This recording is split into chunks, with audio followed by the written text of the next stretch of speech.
جلس زيد مع معلمة الحكيم لقمان في المختبر المدرسي الهادئ.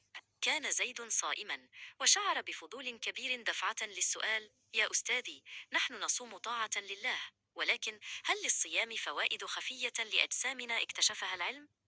ابتسم لقمان وأخرج خريطة كبيرة ملونة لجسم الإنسان، وبدأ يشرح كيف يتحول الصيام إلى نظام حماية متطور يحافظ على صحتنا وقوتنا.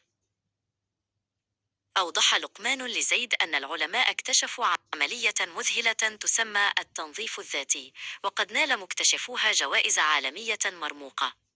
شرح لقمان قائلا: عندما نصوم تبدأ الخلايا في أجسامنا بالبحث عن الأجزاء القديمة أو التالفة لتدويرها وتحويلها إلى طاقة، تماما مثلما نقوم بتنظيف غرفنا من الأشياء غير الضرورية لنفسح مجالا للأشياء الجديدة والقوية.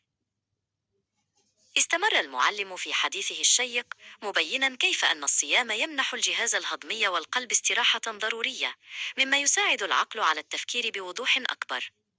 قال لقمان: لقد أثبتت الدراسات الحديثة أن الصيام يساعد في علاج الالتهابات ويقي من أمراض السكري والقلب، بل ويجعل الدماغ ينتج خلايا عصبية جديدة تزيد من ذكائنا وتركيزنا.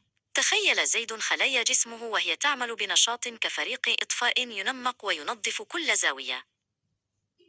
مع اقتراب وقت الإفطار، شعر زيد بالفخر والامتنان لهذه النعمة العظيمة. أيوه، قال زيد: شكرا يا أستاذي، لقد تعلمت اليوم أن الصيام هو رحلة سنوية لتجديد شباب أجسامنا وعقولنا. ودع زيد معلمه وهو يحمل في قلبه وعيا جديدا بجسده، مستعدا لاستقبال طعامه الصحي بتقدير أكبر. متابعة واشتراك في القناة.